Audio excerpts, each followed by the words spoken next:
네, 여러분 안녕하세요. 네이처셀을 말씀드립니다. 자, 이틀째 낙폭이 컸던 네이처셀의 모습입니다. 자, 물론 여러분 보시면은 아시겠지만 이제 제약바이오 쪽이 그 파트론이라든가 기타 좀 큼직큼직한 제약바이오주들이 낙폭을 많이 보였어요. 사실 전체적으로 보면은 외인들이 코스피에서도 제약바이오 쪽을 좀 매도를 많이 하는 그런 부분이 일단 눈에 띄었고요. 네, 코스닥 같은 경우도 제약주 쪽으로 외인 기관과 함께 매도가 좀 많이 나오면서 이런 부분들이 전반적으로 네이처셀도 좀 그 압박에 들어갔다 이렇게 봐야 될 거로 생각이 됩니다.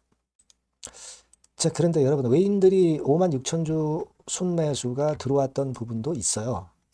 그죠? 네, 그런 부분도 있는데 여하튼 여러분들이 이번에 기자회견에 좀 실망을 한 것만은 사실입니다. 하지만 뭐 주가가 하염없이 내리란 법은 없잖아요. 네. 그 부분에 대해서도 제가 말씀을 드리도록 하겠고요. 자, 우리가 사실 이렇게 급락을 할 때 마인드가 이제 무너지기 쉬운데 우리가 예전에 여러분 18,000원 근방까지 갔다 왔지 않습니까? 그죠? 네. 거기까지도 갔다 왔던 네이처셀입니다. 네, 어떤 돌파구는 없는가? 네, 이런 부분들도 한번 생각해 보는 시간을 가져보도록 하겠습니다. 그리고 대박주는 영상 끝부분에 소개를 해드리고요. 여러분들의 그 어려우신 상황에도 불구하고 구독, 좋아요, 알림 설정에 다시 한번 감사드리고 성원 부탁드리고요. 무료 텔레그램 방에서 여러분들의 궁금증 해소하시고 소통을 하셨으면 좋겠습니다. 네이처셀 입장이라고 문자 주시면 힘 닿는 대로 도와드릴 겁니다. 네. 자, 여러분 제약바이오 쪽이 많이 내렸죠. 뭐 펩트론이라든가 뭐 파마리서치라든가 아까 말씀드렸던 외인들의 매도 뭐 이런 부분들도 좀 작용이 됐고 네이처셀은 기자회견에 대해서 이제 기대를 많이 했는데 거기서 변곡점에서 좋은 건의 상황이 나왔으면은 이 고점 돌파하면서 굉장히 수월해지는 주가 흐름이 나타날 수 있었는데 그만 꺾이고 말았습니다. 꺾이다 보니까 이제 또 공매도 압박이 주가를 누른 부분도 있어요. 근데 제가 볼 때는요, 여러분들 외인들이 5만 6천 주 왜 들어왔을까요? 이건 숏 커버링입니다. 그죠?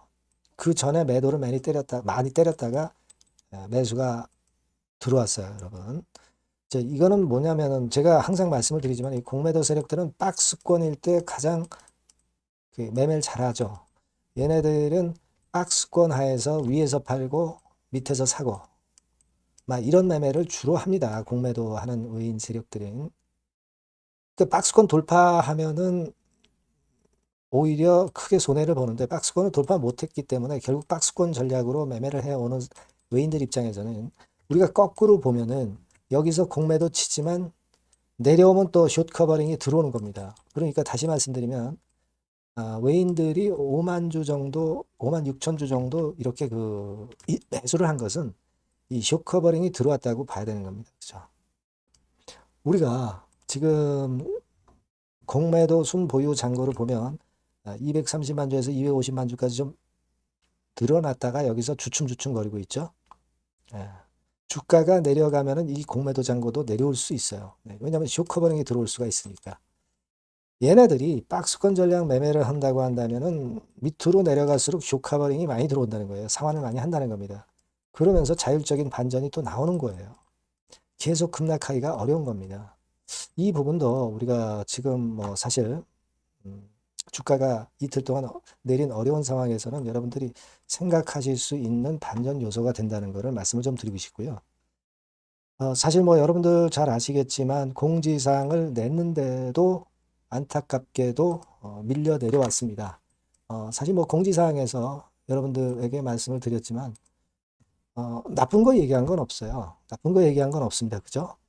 그래서 제가 공지사항 건도 그 캡처를 해서 요걸 말씀을 드렸지만은 절대 나쁜 건 없습니다. 나쁜 건 없고 우리가 그 공지사항을 요약해 보니까 이렇게 된다라고 말씀을 이미 드렸습니다. 사실 강론을 전부 얘기할 수가 없는 거예요. 그래서 일단 제가 말씀을 드렸지만 총론 정도 얘기를 하는 것이다. 그렇게 놔야 또 강론이 나올 때 그때 그 강론 재료 하나하나마다 주가가 또 민감하게 반응할 수도 있는 거죠. 그렇게 볼 수 있는 겁니다. 사실 계획은 네이처셀에서 하지만 그게 계획대로 딱딱 맞아떨어지지는 않잖아요. 허가라는 것이 그렇게 쉬운 게 아니지 않습니까? 이렇게 총론 정도 얘기를 이렇게 하는 거예요. 예. 강론까지 몇 월 며칠 날 뭐 한다 뭐 한다 이거를 함부로 얘기할 수가 없는 겁니다. 그래서 라 회장도 나름대로 갔다 와서 주가 관리하느라고 뭐 이런 건에 공지사항도 내긴 했습니다만은 이것도 뭐 그렇게 썩 통하지 않아서 좀 안타깝기는 합니다만은 하지만 네이처스는 할 도리는 다 하고 있는 거예요. 제가 누차 강조를 드렸지만은 식약처에서 반려했을 때 악재만큼 악재가 어디 있어요 지금? 그런 매머드급 악재가 지금 있습니까 여러분? 악재가 없거든요. 악재는 없어요. 다만 신선한 걸 구체적으로 얘기 못하는 게 아쉬울 뿐이죠. 그죠? 근데 임상 그리고 허가 내는 과정에서 확실한 게 있겠습니까? 확실한 건 없어요. 쉽지는 않은 겁니다. 임상해서 허가 낸다는 것이 여러분들 잘 아시겠지만 그렇게 생각하는 게 좋아. 지금 뭐 최대의 악재는 식약처에서 반려했을 때가 최대의 악재가 된다는 것을 여러분들이 꼭 생각하셔야 된다는 거를 좀 말씀을 좀 드리고 싶고요. 그 부분을 제가 자꾸 강조를 드린 거 잘 알고 계실 겁니다. 그런 가운데 사실 우리는 자금 유치가 중요한데 자금 유치에 대해서 좀 구체적으로 얘기가 나왔으면 좋겠는데 라 박사가 예전하고 좀 틀린 점이 입이 그렇게 뭐 아주 예전처럼 가볍지는 않습니다. 좀 무거워졌어요. 왜냐하면 저희도 뭐 갔다 왔지 않습니까? 작은 집도 갔다 왔기 때문에 그렇게 뭐 속된 말로 나발되지는 않습니다. 좀 신중하게 이야기를 하는 편이라고 저는 봐요. 그렇게 생각이 되고 그렇기 때문에 우리가 나름대로 추측을 해야 되는 것이고 그래서 제가 레이먼드 제임스 건에 대해서 이 펀드에서 이제 가능성이 있는 건에 대한 것이 기자회견에서 슬쩍 언급이 된 걸 말씀을 드렸고 아니면 우리가 1300억 펀드라고 1300조 펀드라고 하는 것이 뭐 아부다비 투자청 여기일 가능성도 있고 3위 세계 3위 국부 펀드예요. 아니면 블랙스톤 같은 데일 수도 있고 우리가 이 제약바이오는 꿈을 꿔야 되는 거예요. 꿈을 꿨다 실패할 때 하더라도 꿈 없이는 제약바이오는 없어요. 그죠? 임상에서 허가 받는 게 그렇게 쉽습니까? 절대 어렵단 말이에요. 하지만 주가는 꿈을 갖고 시세를 내고 밀리기도 하고 그런 거 아니겠어요? 그러다가 CNPB 건, 뭐 요건 뭐 이런 것들 그 RMAT 이미 받았기 때문에 이런 거 나오면 이런 거 움직임이 있으면 주가는 또 속도를 낼 수 있는 겁니다. 그렇게 생각을 하고 싶고요. 그래서 저는 여러분들이 강론을 자꾸 요구하는데 강론보다는 총론 정도 일단 얘기한 것이다. 이렇게 생각을 해 주시라고 말씀을 좀 드리고 싶고 라박사 입장에서도 적극적으로 그래도 공지를 한 거라고 보여져요. 그 정도면 적극적으로 공지를 한 것이다. 우리는 그런 가운데 자금 유치 펀드 관련 기대는 하고 있고 중간 결과 발표 기대도 하고 있는 것이고 CNPB라든가 이런 건에 대한 기대도 하고 있는 겁니다. 가장 중요한 건 최대 악재는 식약처의 반려건이었다는 거. 그건 지나갔잖아요. 그건 지나갔습니다, 이미. 그리고 숏 커버링 들어올 타임 아니에요. 지금은 여러분들 뭐 단기적으로 이런 데서 매도를 못했다고 한다면 이제 와서 여러분들이 뭐 거꾸로 여기서 또 매도를 할 수는 없는 겁니다. 그죠? 그런 생각을 갖고 좀 견뎌가시면 좋지 않겠나 하는 생각을 말씀을 좀 드리고 싶어요. 네, 아시겠죠? 그래서 여하튼 이런 건과 관련해서 그 구체적인 신속 정보나 사인은 꼭 네이처셀이라고 문자 주신 분에게 많은 도움을 드리겠고요. 무료 텔레그램방 네이처셀 입장이라고 문자 주시면 제가 초대해 드릴 겁니다. 그리고 구독자 무료 혜택도 참고하실 필요가 있습니다. 여러분 아시겠죠? 네, 그렇게 말씀드리고요. 대박주 말씀드릴 테니까 요거 말씀 잘 듣고 대박 내시기 바랍니다. 네, 여러분 수익 화끈하게 낼 만한 대박주를 말씀을 드리는데요. 자, 섹터는 IT 섹터라고 보시면 되고요. 가격대는 적절합니다. 10,000원에서 한 20,000원 정도. 그러니까 만지기 쉬운 가격대죠, 여러분. 네, 개인 투자자들이 접근하기 쉬운 가격대 종목입니다. 목표는 더블 정도를 목표로 하고 있고요. 예상 기간은 이제 짧으면 1개월 만에 또는 늦어도 3개월 안에 승부를 볼 수 있는 그런 종목이에요. 네.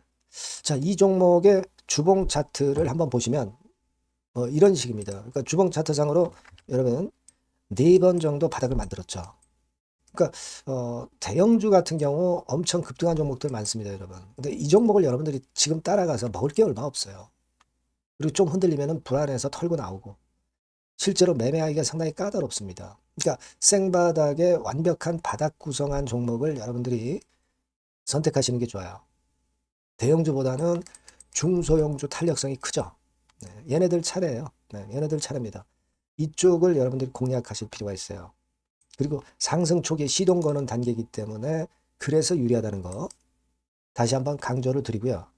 자, 그 다음에 이제 말씀을 드릴 수 있는 부분은 이미 급등한 대형주보다 이제 시작하는 중소형 성장주라고 말씀을 드렸어요. 생바닥 상승 초기 국면 진입 중소형주라고 말씀을 드렸습니다. 그죠? 수급적으로 특징이 있는데 그 특징은 뭐냐면 뭐 1, 2개월 동안 외인들이 들어온 게 아니라 무려 5개월간 외인들이 들어온 종목입니다. 자, 여기 보시면 확인이 되시죠? 이 빨간 선이 이제 외인입니다. 1, 2개월이 아니에요. 5개월 동안 계속해서 매집을 해왔는데 주가가 그렇게 크게 못 올랐어요. 아까 그 주봉 차트 이제 보셨잖아요. 그죠? 네, 그런 강점이 있는 종목이다. 이겁니다, 여러분. 이걸 좀 생각하셔야 되고. 자, 그리고 이제 가장 큰 강점은 뭐냐면 미래 기업이라는 거는 자꾸 인원을 구조 조정을 하게 돼 있어요. 자꾸 줄어듭니다. 급권과 관련해서 최대의 모멘텀이 있는 종목이에요. 이게 특징적입니다, 여러분. 그리고 지금 현재 IT 장비도 물론 가장 큰 모멘텀이 있는 종목이지만 2차 전지 사업까지 범위를 확장을 하고 있어요. 최근에 2차 전지들 이제 떠오르기 시작하죠, 여러분. 하기 때문에 우리가 이 종목 집중을 해야 된다고 봅니다. 그리고 이 종목의 특징은 실적 자체는 좀 우리가 확실하다고 보기는 어렵습니다. 아직까지는 실적은 조금 처져요. 네. 하지만 이 실적보다는 미래 성장성하고요. 재무적인 부분이 너무 좋아서 안정성까지 겸비되어 있다는 거예요. 아시겠습니까? 그래서 이 강점이 있는 거예요. 부채 비율은 뭐 10 내지 30%밖에 안 되고 현금을 무려 1, 2천억 정도 확실하게 보유하고 있기 때문에 뭐 증자라든가 뭐 12BW 발행이라든가 이런 거 절대 없어요. 한 주당 가치가 희석화될 이유가 없다는 거죠. 네. 그리고 마지막 포인트로는 3차 상법 개정이 되면 최대 수혜가 될 수 있는 종목입니다. 3차 상법 개정의 중심이 뭡니까, 여러분? 이거 한번 잘 생각해 보세요. 예. 요겁니다, 여러분. 요 대박주는 꼭 한번 해보시고요. 요 전번으로 대박이라고 문자 주시면 제가 매수부터 중간에 매매라든가 매도까지 확실하게 가이딩을 해드리도록 하겠습니다. 꼭 문자를 주셔서 대박 시세 한번 내시기 바랍니다. 네, 감사합니다, 여러분.